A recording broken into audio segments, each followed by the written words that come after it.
มหาทานบารมีซื้อที่ดินถวายเป็นสมบัติของวัดช้างคำเพื่อเป็นที่อยู่ของน้องควายน้องวัวสัตว์มีคุณแก่วิถีชีวิตของหมู่เฮาณวัดช้างคำอำเภอป่าซางจังหวัดละปูนเจ้าภาพซื้อที่ดิน4 ไร่2 งาน35 ตารางวาผ้าป่ามหาทานบารมี 2,563 กองเพชรกองละ 1,000 บาทกองทองกองละ500 บาทกองเงินกองละ300 บาทหรือกองบุญตามเจตนาติดต่อทำบุญที่พระมหาประสิทธิ์ธรรมาภินันโทเจ้าอาวาสวัดช้างคำเบอร์โทรศัพท์0861875325หรือทำบุญตามธนาคารกรุงไทยสาขาโลตัสป่าซางหมายเลขบัญชี798-002-189-4ชื่อบัญชีกองทุนโคกระบือวัดช้างคำได้ตามเจตนาต่อไปหมายกำหนดการดังนี้วันที่29ถึง30ธันวาคม2562เจริญปฏิบัติธรรม1 คืน 1 วันฟังธรรมมหาชาติตั้งธรรมโดยพระนักเทศน์แห่งล้านนาปันพระคาถาอย่างเต็มตาเต็มใจวันที่31ธันวาคม2562เวลา4 ทุ่มถึงเที่ยงคืนเจิญร่วมกันสวดมนต์สร้างบุญบารมีข้ามพศฮับปีใหม่ใจยโจกหมู่ทองวันที่1 มกราคม2563เวลา9:09 นาทีเริ่มพิธีอัญเชิญเทพพยดาอาหักจตาวันเดือนปีทุกราศีเต้าตั้งสี่มาสัมพิทักษ์รักษาตนตัวหมู่เฮาเจ้าข้าทุกท่านพิธีสืบชะตาทั้ง12 ราศีปีเกิดแก่ทุกท่านในพิธีถวายผ้าป่า63 สายบุญเพื่อรวบรวมปัจจัยชำระค่าที่ดิน1,400,000 บาทถ้วนตามวัตถุประสงค์ตั้งไว้จะไปลืมเน้อ1ศรัทธาของท่านผู้ฟังทุกท่านเป็นบุญบารมีเจตนากุศลช่วยวัดวาอารามเป็นลำดับมาดังกำบะเก่าเปิ้นกล่าวว่าทำบุญหยาดน้ำกินตาลลวงหลายจักได้สบายเกิดสุขปลายหน้าเข้าตอกบานกินตาลเถิงดอกไม้บานกินตาลม่วนสาธุเน้อ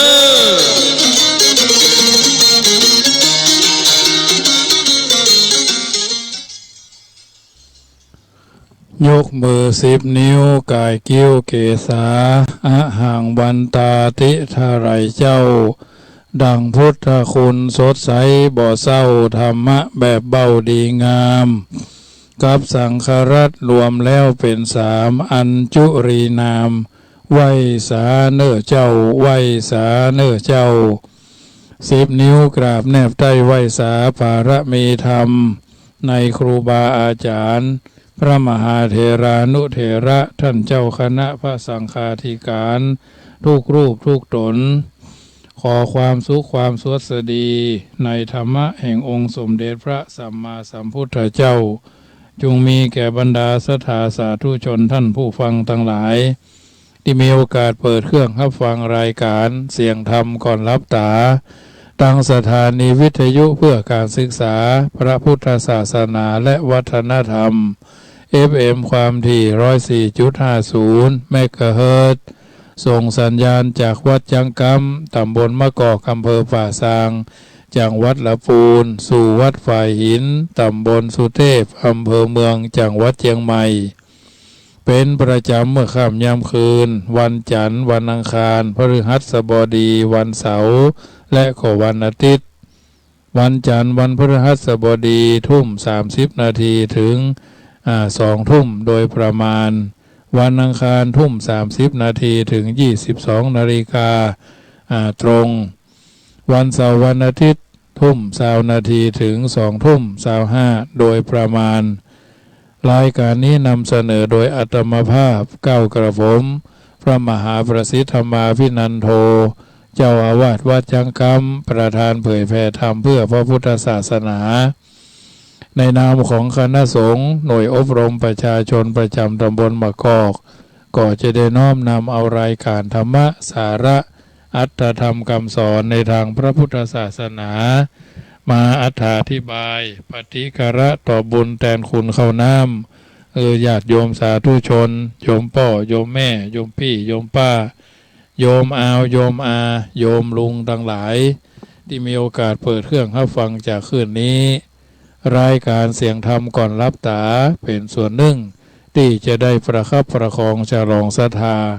อัตถาธิบายน้ำธรรมคำสอนให้ญาติโยมได้ยินได้ฟังน้อมนำไปเป็นข้อเตือนจิตสกิดใจจักได้เป็นการดำเนินชีวิตอย่างถูกต้องท่องแท้ญาติโยมสาธุชนท่านผู้ฟังทั้งหลายขอน้อมนำเอาพระบรมราโชวาทพระบาทสมเด็จพระภูมิพลอดุลยเดชมหาราชผู้ทรงพระคุณนันประเสริฐตรัสแก่การประชุมสภายุวพุทธิกสมาคมแห่งชาติเมื่อปีพุทธศักราช 2525 กล่าวเอาไว้ว่าทุกคนถือตัวว่าเป็นพุทธศาสนิกชนจะต้องศึกษาพระพุทธศาสนาตามภูมิปัญญาความสามารถและโอกาสของตนที่มีอยู่คือเกิดความรู้ความเข้าใจอย่างถูกต้องท่องแท้กระจ่างแจ้งชัดเจนขึ้นในหลักธรรมเมื่อศึกษาเข้าใจแล้วหันประโยชน์แล้วก็น้อมนำมาประพฤติปฏิบัติเป็นในการดำเนินชีวิตประจำวันและการงานของตนเพื่อให้เกิดความสุขความสงบร่มเย็นและความเจริญงอกงามเพิ่มพูนในชีวิตขึ้นเป็นลำดับตามขีดความประพฤติของแต่ละคนถ้าชาวพุทธรู้ธรรมะปฏิบัติธรรมะกันอย่างถูกต้องทั่วถึงซึ่งกันและกันแล้วการปฏิบัติการเบียดเบียนพระศาสนาเศร้าหมองก็ลดน้อยถอยลงไปเพราะทุกวันนี้เกิดขึ้นเกิดความเสื่อมก็บ่ใช่ผู้ใดไผอื่นทำให้เป็นเรื่องที่ชาวพุทธผู้ไม่รู้บ่เข้าใจและประพฤติปฏิบัติธรรมะทำขึ้นทางนั้นอันนี้เป็นพระบรมราโชวาทญาติโยมสาธุชนก็นำไปพินิจพิจารณาจะได้เข้าใจในสิ่งต่างๆเหล่านี้ในฐานะที่เราท่านทั้งหลายเป็นพุทธศาสนิกชนพุทธศาสนิกชนในทางพระพุทธศาสนาปัจจุบันวันนี้เปิดห้องว่ามีบริษัท4ซึ่งประกอบด้วยบุคคล4กลุ่มพระภิกษุบริษัทหมายถึงกลุ่มพระเพศหรือพวกกุลบุตรที่สละชีวิตครองเรือนเข้ามาประพฤติปฏิบัติพรหมจรรย์มุ่งทำที่สุดแห่งกองทุกข์ในพุทธศาสนาโดยปฏิบัติตามหลักไตรสิกขาอาทิศีลสิกขาอาทิจิตตสิกขาอาทิปัญญาสิกขาและสาชีพคือแบบแผนแห่งการประพฤติที่ทำให้ชีวิตอยู่ร่วมกันเป็นวิธีเดียวกันหรือสิกขาบททั้งหมดที่พระพุทธเจ้าบัญญัติไว้อย่างเคร่งครัดแถมทั้งมีความพร้อมที่จะศึกษาเรื่องการห้ามการเฮียนและการปฏิบัติอันนี้ก็ถือว่าการที่เขามีบุคคลเป็นตัวอย่างเช่นพระอัญญาโกณทัญญะเป็นพระภิกษุรูปแรกในพระพุทธศาสนาภิกษุบริษัทก็คือภิกษุสงฆ์พระสงฆ์ที่ประพฤติปฏิบัติตามพระธรรมวินัยถือศีล227ลูกเนนก็ถือศีล10อุบาสกที่ถือศีลอุโบสถก็คือศีล8นอกนั้นก็เป็นผู้ที่มีศีล5ภิกษุณีบริษัทอันนี้กล่าวถึงมีพระมหาประชาบดีโคตมีพระมาตุชาของพระพุทธเจ้าเป็นสตรีคนแรกที่ได้รับพุทธานุญาตได้เป็นพระภิกษุณีที่ในทางพระพุทธศาสนากล่าวถึงพุทธเจ้าอนุญาตให้อุปสมบทเป็นภิกษุณีโดยการรับคฤธรรม8ประการอุบาสกบริษัทแก่พ่อใจผู้ถึงพระรัตนตรัยหมายถึงกลุ่มกลุ่มบุรุษเพศที่ได้สดับตับฟังธรรมของพระพุทธเจ้าแล้วเกิดความเลื่อมใสแต่บ่พร้อมที่จะสละชีวิตครองเรือนเข้ามาประพฤติพรหมจรรย์บวชเป็นพระเจ้าประสงค์ในทางพระพุทธศาสนาโดยการสมาทานศึกษาปฏิบัติอยู่ในศีล5ศีล8อย่างเคร่งครัดแล้วทำหน้าที่อุปถัมภ์บำรุงครุอุปถากพุทธบริษัท2พวกแรก2กลุ่มแรกด้วยปัจจัย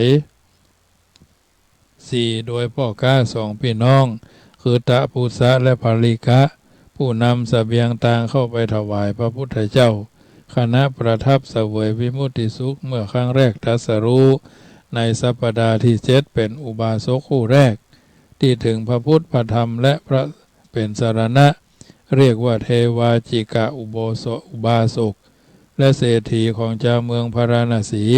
ผู้เป็นพ่อของพระยาสะเป็นอุบาสกคนแรกพูดถึงพระรัตนตรัยคือพระพุทธพระธรรมพระสงฆ์เป็นสรณะตัปปุสะภริกะเป็นผู้ถึงทุติยเทวาจิกะอุบาสกเนาะถึงพระพุทธพระธรรมเป็นสรณะแถมอย่างหนึ่งผู้ที่จะเป็นอุบาสกที่ดีเยี่ยมนั้นนอกจากจะถึงพระรัตนตรัยเป็นสรณะสูงสุดแล้วต้องมีคุณสมบัติของอุบาสกคือคุณธรรมประจำตัวของบุคคลผู้เป็นอุบาสกในเป็นอุบาสกหรือองค์คุณของอุบาสกอย่างเยี่ยมซึ่งเรียกว่าอุปาสกธรรม5ประการประกอบด้วยศรัทธาศีลไม่ถือมงคลตื่นข่าวเชื่อกรรมไม่เชื่อมงคลไม่แสวงหาเขตบุญนอกพระพุทธศาสนาและบำเพ็ญบุญแค่ในพระพุทธศาสนาประการที่สี่ก็คืออุบาสิกาบริษัทแปลว่าผู้หญิงผู้ถึงพระรัตนตรัยมีความหมายและคุณสมบัติเช่นเดียวกับอุบาสกต่างแต่เป็นสตรีเพศเท่านั้นโดยสตรีแสดงตนเป็นอุบาสกผู้ถึงพระรัตนตรัยเป็นสารณะที่เพิ่งตลอดชีวิตก่อนกว่าสตรีทั้งหมดคือแม่และอดีตภรรยาของพระยาสะซึ่งได้ฟังอนุบุพีกถาและอริยสัจสี่ที่พระพุทธเจ้าทรงแสดงโปรดแล้วเกิดดวงตาหันธรรมขอถึงพระรัตนตรัยเป็นที่พึ่งในปัจจุบันมีสตรีที่นุ่งขาวห่มขาวเรียกว่าแม่ชีก็อนุโลมเข้าในอุบาสิกาผู้ถือศีล8โดยเคร่งครัดพุทธบริษัทสี่นี้จะเป็นศาสนบุคคลศาสนทายาทเป็นองค์กรบุคลากรของพระพุทธศาสนาที่จะช่วยกันดำรงมั่นสืบต่ออายุพระพุทธศาสนาเป็นลำดับต่อไปโดยหน้าที่ศึกษาปฏิบัติเผยแผ่และปกครองพระธรรมยกและแยกและย่อลงใน2 ฝ่ายคือ1พุทธบริษัทฝ่ายบรรพชิตภิกษุและภิกษุณี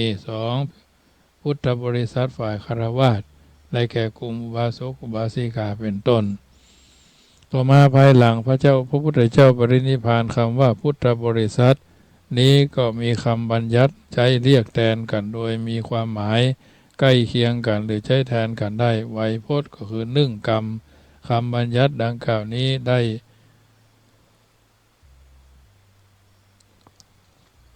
้แก่พุทธศาสนิกชนพุทธศาสนิกชนคำว่าพุทธศาสนิกชนพจนานุกรมฉบับราชบัณฑิตยสถาน 2542 คือความหมายว่าผู้ที่สื่อพระพุทธศาสนาในหนังสือคำวัดหน้าที่692พระเดชพระคุณท่านเจ้าคุณพระมหาโพธิวงศาจารย์คือความหมายว่าพุทธศาสนิกชนแปลว่าคนที่นับถือพุทธศาสนาพุทธศาสนิกชนหมายถึงคนที่ได้ตกลงน้อมใจรับพระพุทธศาสนาเป็นศาสนาประจำตัวประจำชีวิตยินดีและจะปฏิบัติหลักคำสอนของพระพุทธศาสนาเต็มใจที่จะปฏิบัติตามหลักทำคือเว้นจากการทำความชั่วทำแต่ความดีทำจิตใจให้หมดจดจากกิเลส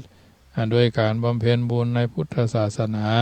เช่นฮือตานรักษาศีลเจริญภาวนาคัดเกลาอบรมบ่มเพาะกายวาจาให้งดงามเพียบพร้อมเรียบร้อยสงบนิ่งและให้พ้นจากความเศร้าหมองต่างๆพุทธศาสนิกชนพึงประสงค์ที่พึงประสงค์คือผู้ปฏิบัติตนเพื่อเป็นผู้รู้ผู้ฉลาดตื่นตัวอยู่เสมอบ่งมงายบ่ประมาทบ่หลงไปตามกระแสกิเลสพุทธศาสนิกชนหมายถึงบุคคลผู้มีพระพุทธศาสนาเป็นหลักยึดเหนี่ยวรั้งใจไว้ด้วยการน้อม นำหลักธรรมในพระพุทธศาสนามาประพฤติปฏิบัติคือเกิดประโยชน์ไว้ในวิถีชีวิตประจำวันเป็นคำพุทธบัญญัติเป็นคำบัญญัติขึ้นภายหลังพุทธปรินิพพานมีความหมายกว้างรอบครอบคลุมถึงศาสนาบุคคลในพุทธศาสนาทั้งหมดทั้งบรรพชิตและเจ้าและคฤหัสถ์นอกจากนี้ยังมีกรรมที่แสดงมาเป็นลำดับคือพุทธบริษัทหรือความเป็นพุทธศาสนิกชนแห่งหนึ่งกรรมก็คือพุทธมามกะชนแปลว่าเป็นผู้รับถือพุทธเจ้าเป็นศาสดาของตนและท่านพระโบราณอาจารย์กำหนดคือความหมายจำกัดโดยความจำกัดความเหมาะความเฉพาะพุทธบริษัทฝ่ายคฤหัสถ์หรือพุทธศาสนิกชนฝ่ายคฤหัสถ์คือบัณฑิยมใจกับพุทธบริษัทฝ่ายบรรพชิตดังนั้นคำว่าพุทธมามกะชนจึงมีความหมายว่าผู้มีความศรัทธาเลื่อมใสในพุทธธรรมแล้วเปล่งวาจาปฏิญาณตนขอถึงพระรัตนตรัยเป็นสรณะเป็นอุบาสกอุบาสิกาอันนี้ญาติโยมสาธุชนท่านผู้ฟังทั้งหลายจึงนำมาเสนอให้ญาติโยมสักคิดสักเกาใจให้ญาติโยมได้ทำความเข้าใจแล้วบักเก้อเขินเวลาไปร่วมกับศาสนาอื่นบางทีบางครั้งเขาได้มีโอกาสไปร่วมบำเพ็ญสิ่งที่ดีที่งามกับต่างกลุ่มต่างคณะต่างหมู่ต่างก่อก็ถือว่าจะต้องรู้เต้าเอาไว้การรู้ตานเอาไว้แก้บัดนี้เฮาท่านทั้งหลายก็ถือว่าเป็นผู้ได้ทำสิ่งที่ดีงามกันต่อไปตามลำดับก็ขอทำความเข้าใจให้ญาติโยมได้ทำความเข้าใจอย่างถูกต้องท่องแท้แล้วจะบ่ได้เก้อเขินด้วยประการต่างๆจึงขอนำให้ญาติโยมได้พินิจพิจารณา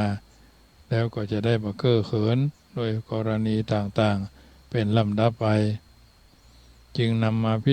มาเสนอให้พิจารณาแล้วก็ให้ญาติโยมสาธุชนได้ประพฤติปฏิบัติเป็นลำดับไปค่ำคืนนี้ก็อู้เรื่องของพระรัตนตรัยเกี่ยวกับการไหว้พระสวดมนต์ญาติโยมบางทีบางครั้งนี่เฮาไหว้พระไกลจะรับจะนอนเฮาก็นึกถึงพุทธคุณธรรมคุณสังฆคุณบางคนนี่ก็บ่ฮู้จักเรื่องของพระรัตนตรัยรู้จักพระรัตนตรัยในฐานะเป็นองค์ประกอบหลักของพระพุทธศาสนาทุกศาสนาย่อมสอนให้ศาสนิกยึดถือสิ่งศักดิ์สิทธิ์ในศาสนาของตนเป็นที่พึ่งกล่าวไว้ในส่วนของพุทธศาสนาสอนให้ยึดถือพระพุทธเจ้าพระธรรมและพระสงฆ์ซึ่งเรียกว่าพระรัตนตรัยเป็นสรณะเป็นที่พึ่งดังนั้นเพื่อให้เกิดความศรัทธาทราบซึ้งในพุทธศาสนา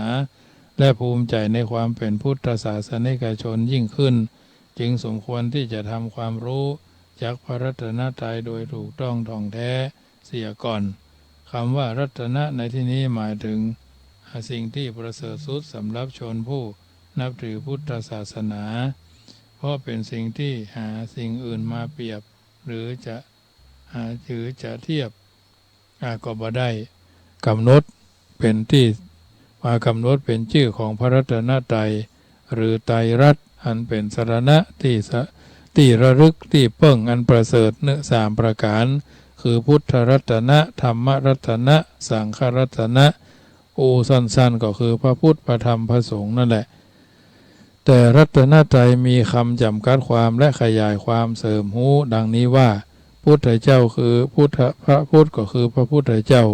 คือผู้ทรงสอนให้ประชุมชนประพฤติชอบด้วยกายวาจาใจตามพระธรรมวินัยที่เรียกว่าพุทธศาสนาความหมายคำว่าพุทธะโดยพยัญชนะคือตามตัวอักษรแปลกันว่าผู้รู้ผู้ตื่นผู้เบิกบานหมายถึงท่านผู้ตรัสรู้อริยสัจสี่อย่างท่องแท้เองสอนแล้วสอนคนอื่นให้รู้ตามตัวทั้งเป็นผู้ตื่นและผู้ปลุกให้ผู้อื่นให้ตื่นจากความหลับด้วยอำนาจกิเลสและเป็นผู้เบิกบานพ้นจากความทุกข์อันเป็นอันเนื่องมาจากการจำกัดกิเลสให้สิ้นไปจากขันธสันดานให้หมดให้เสี่ยงแล้วในพระบาลีจุลนิเทศพระไตรรัตน์ พระไตรปิฎกเล่มที่30ท่านพระธรรมเสนาบดีสารีบุตรเถระได้ให้ความหมายคำว่าพุทธะไว้15ประการพระคำว่าพุทธะนี่มีคำขยายแถม15คำ1เป็นผู้ตรัสรู้สัจธรรม2เป็นผู้สอนผู้อื่นให้ความให้รู้ตาม3ผู้รู้แจ้งทุกสิ่งเป็นพระสัพพัญญู4เป็นผู้หันธรรมทั้งปวง5เป็นผู้รู้ยิ่งผู้เบิกบาน6เป็นผู้เบิกบาน7เป็นผู้สิ้นอาสวะกิเลสน้อมจิต8เป็นผู้ว่ามีสิ่งที่เข้ามาทำให้จิตเศร้าหมอง9เป็นผู้หมดจากกิเลสชนิดราคะมาเด็ดขาดราคะเด็ดขาด10เป็นผู้หมดกิเลสชนิดโทสะเด็ดขาด11ผู้หมดกิเลสชนิดโมหะเด็ดขาด12เป็นผู้บ่มีกิเลสเครื่องเศร้าหมอง13เป็นผู้ถึงเอกายมรรคก็คือทางดำเนินไปของผู้ประเสริฐสุดทางเดียว14เป็นผู้ตรัสรู้อนุตตรสัมมาสัมโพธิญาณสัมมาสัมโพธิญาณพระองค์เดียว15ผู้เว้นจากความไม่รู้เพราะไม่เฉพาะความรู้เพราะได้เฉพาะความรู้เมื่อกล่าวโดยอัตก็คือความหมายพุทธะหมายถึงผู้คนพิเศษที่เป็นอัจฉริยะมนุษย์อัจฉริยะมนุษย์ซึ่งได้อบรมพัฒนากายที่ใจของตนเป็นบารมีธรรมเป็นเวลาเมินนานในหลายภพหลายชาติจึงได้มาเกิดเป็นชาวพุทธเปิ่นว่าอย่างสูงอย่างต่ำสุดต้องบำเพ็ญบารมี4อาสงไขยครับแถมแสนกับจนถึงที่สุดพระพุทธบรรลุอนุตตรสัมมาสัมโพธิญาณคือความรู้บ่มีคือความรู้บ่ได้กึดสามารถรู้อันอย่างได้ตลอดหรือเรียกว่าผู้ใดได้ตรัสรู้เองอริยสัจสี่จึงเป็นสัจธรรมความจริงแห่งชีวิตอันบ่มีวิปริตผันแปรผันเป็นจริงอย่างใดก็ย่อมเป็นอย่างนั้นซึ่งเป็นเหตุให้เกิดสัพพัญญุตญาณคือความรู้แจ้งในสรรพสิ่งทั้งหลายต่างๆเป็นอย่างยิ่งเป็นจริงนอกจากนี้ในคัมภีร์อรรถกถาธรรมบทคุตกนิกายยังจำแนกคำว่าพุทธะเป็น3ประเภทคือสัมมาสัมพุทธะหมายถึงตรัสรู้เองและสอนคนอื่นให้หู้ตัว2ปัจเจกพุทธะหมายถึงท่านผู้ตรัสรู้เฉพาะผู้เดียวบ่ได้สอนคนอื่นให้หู้ตัวอนุพุทธะหู้ตามตัวปัจเจกพุทธะหมายถึงท่านผู้ตรัสรู้และเฉพาะผู้เดียวบ่ได้สอนคนอื่นให้รู้ตัวอนุพุทธะหมายถึงท่านผู้ตรวจท่านผู้ตรัสรู้ตามที่พระสัมมาสัมพุทธเจ้านั้นทรงสอนในคัมภีร์บางแห่งจัดเป็น4ประเภทเกี่ยวกับว่าพุทธะนี้ญาติโยมก็ตั้งใจฟังไปเรื่อยๆคือสัพพัญญูสัมมาสัพพัญญูพุทธะก็ได้แก่ท่านผู้ตรัสรู้ธรรมทั้งปวงแล้วขวนขวายคนอื่นให้หู้ตัวปัจเจกพุทธะได้แก่ท่านผู้ตรัสรู้เฉพาะตนและไม่ขวนขวายสอนคนอื่น3จตุสัจจพุทธะได้แก่ท่านผู้รู้แจ้งอริยสัจสี่จากพระสัพพัญญูพุทธะนั้น5สุภพุทธะได้แก่ท่านผู้รู้จักมีความดีและความชั่วด้วยการฟังคือการศึกษาปฏิบัติตามแบบพุทธะ3ประเภทพุทธะในพระรัตนตรัยมันหมายถึงพระพุทธะประเภทแรกคือสัมมาสัมพุทธะหรือสัมมาสัมพุทธสัมพันธ์พระสัพพัญญูพุทธะซึ่งเป็นผู้ตรวจเพื่อนผู้ตรัสรู้อริยสัจสี่อย่างท่องแท้โดยชอบโดยพระองค์เองพระพุทธเจ้าบ่ได้เป็นพระเจ้าลึกลับหรือเป็นทูตสวรรค์หากแต่ทรงเป็นมนุษย์เช่นเฮาท่านโดยต่างจากเฮาเป็นผู้ทุชนตรงที่พระองค์เป็นผู้พ้นแล้วจากกิเลสเป็นผู้มีความบริสุทธิ์ มีปัญญาและมีความการุณาอันไพศาลยิ่งทรงเป็นมหาบุรุษคนแรกที่บรรลุในสัจธรรมแล้วทรงสละความสุขส่วนพระองค์บำเพ็ญประโยชน์แก่เจ้าโลกโดยย้อนหลังไปนะก่อนจะตรัสรู้นั้นพระพุทธเจ้าหาใช่ใครที่ไหนแต่เป็นเจ้าชายสิทธัตถะผู้เป็นสากยะมกุราชกุมารแห่งกรุงกบิลพัสพระราชโอรสของพระเจ้าสุโธทนะมหาราชบรมกษัตริย์ผู้ครองแผ่นดินแคว้นสักกะชมพูทวีปทั้งหมดปัจจุบันอยู่ในอาณาเขตประเทศเนปาลหรือเนปาลได้ทรงตัดสินพระทัยสละกามสุขในการอยู่เป็นฆราวาสเสด็จออกผนวดเป็นบรรพชิตมุ่งแสวงหาโมฆะธรรมสิ่งที่ทำเพื่อลดพ้นทุกข์จากทุกข์ก่อเพราะความเกิดแก่เจ็บตายความบ่ฮู้จบนะเจ็บบ่ฮู้จบนะ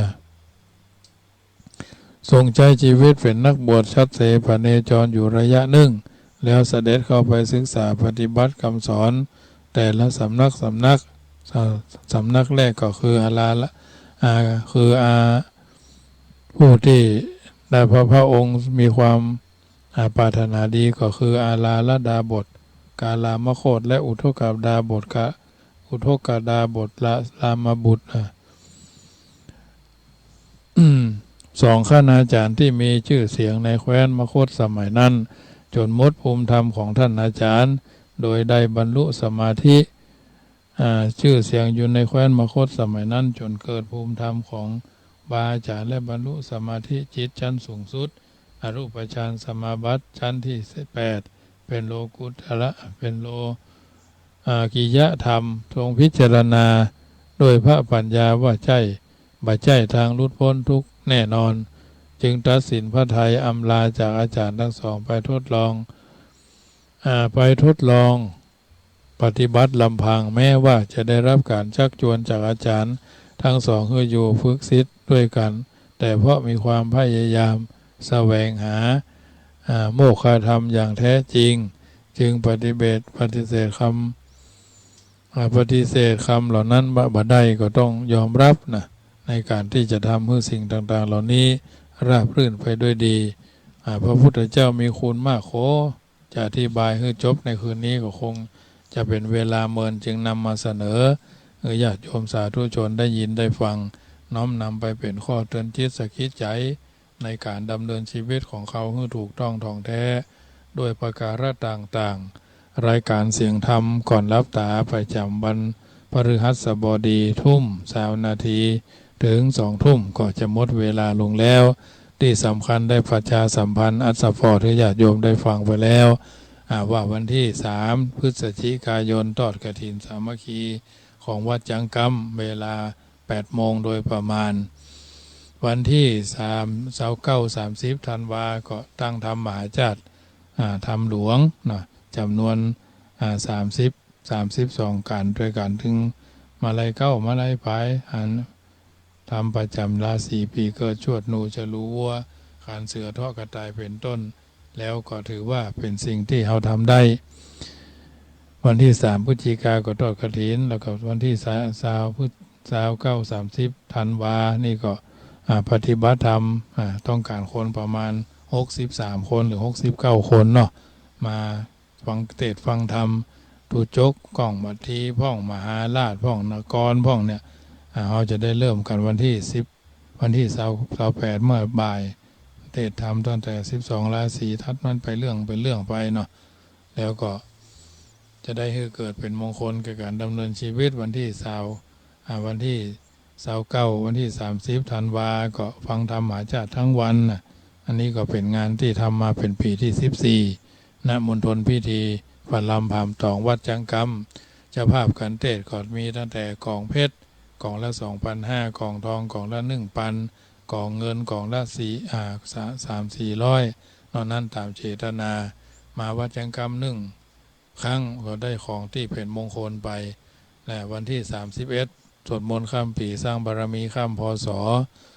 วันที่1 มกราคมก็สืบชะตาหลวงณวัดจังกัมก็ปีที่14แล้ว ญาติโยมในที่ทั้งสี่ก็มาร่วมพิธีกันมาฟังเทศน์ฟังธรรมกันช่วงวันหนึ่งคืนหนึ่งเนาะวันที่29บ่ายก็คือลูกคือหลานมาส่งขาพริกนี่ก็จะไปส่งก็ได้เนาะในรัศมีบ่เกิน20 กิโลฟังธรรมจากขึ้น104ก็ดีคนตลอดจนแม่นางลุ่มแม่น้ำโขงก็ดีตลอดจนสถานีอื่นๆนะวันพวกนี้ก็มีโอกาสก็จะได้ฟังเสียงกันในการประชาสัมพันธ์ทำบุญหยาดน้ำกินตาลหลวงหลายจักได้สบายเกิดสุขไปหน้าเข้าตอกตะบานกินตาลเผิงดอกไม้บานกินตาลม่วนท่านทั้งหลายได้ยินได้ฟังน้ำทำคำสอนไปแล้วนำไปคิดถือยาวนำไปสาวหื้อกว้างจะได้พบผลตังในการดำเนินชีวิตของแต่ละคนเพราะเราเกิดมาเพราะมีบุญอยู่อย่างมีคุณจักไปก็มีทุนมีบุญคือคุณงามความดีหูหวาใดดีก็ทำต่อไปอันใดบ่ดีก็พยายามลดละเลิกค่ำคืนนี้จะรับจะนอนก็ไหว้พระสวดมนต์ให้เรียบร้อยบางทีบางครั้งนี่เรารับจะนอนเราไม่การบูชาพระคณะเกิดความสบายใจก็มี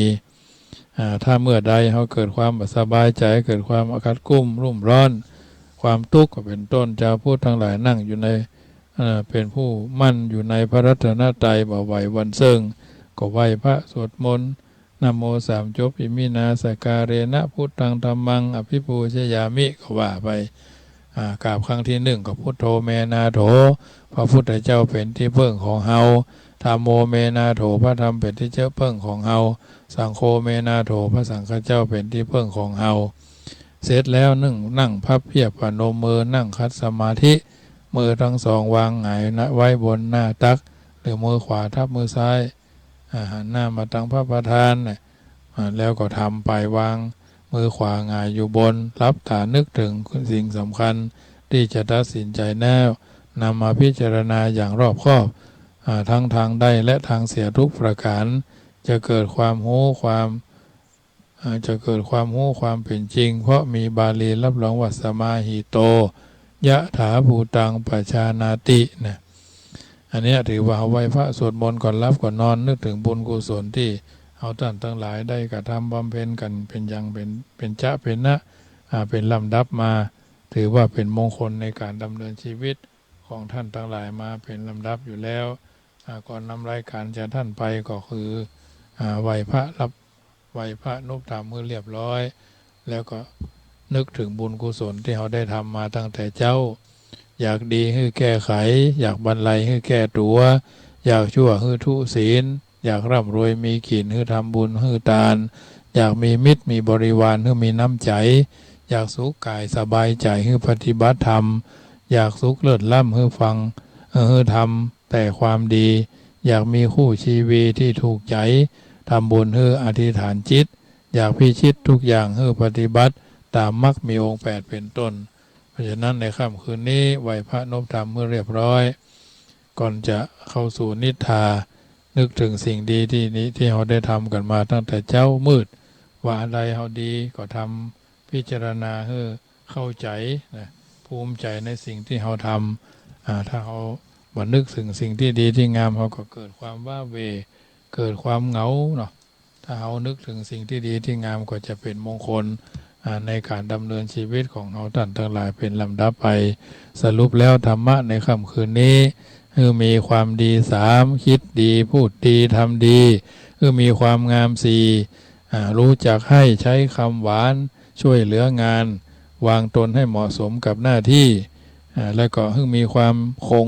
8ไม่ได้ลาภเสื่อมลาภได้ยศเสื่อมยศได้ทุกข์ได้สุขได้สรรเสริญก็ถูกนินทาเป็นลำดับอันนี้เป็นสัจธรรมที่อาตมาภาพก้อนไกลนำมาโอ้ญาติโยมสาธุชนได้ฟังก่อนนำรายการจากท่านไปขอท่องคาถาเน้นเรื่องศีล5ว่าปัญจสิกขาพุทธากล่าวไว้เป็นไม้ใต้ส่องโลกโลกีมวลมนุษย์ผ่องพุทธใสสีองค์พระมุนีศีล5ข้อสร้างสมกุศลผลบุญหอมป้อปัญจศีลาใหญ่ล้ำพระพุทธองค์ทรงวาทะศีลเป็นเบื้องต้นความดีประมุขธรรมะมักกะวิธีเป็นของดีสืบไปภายหน้าพุทโธบังซ้ายธัมโมบังขวา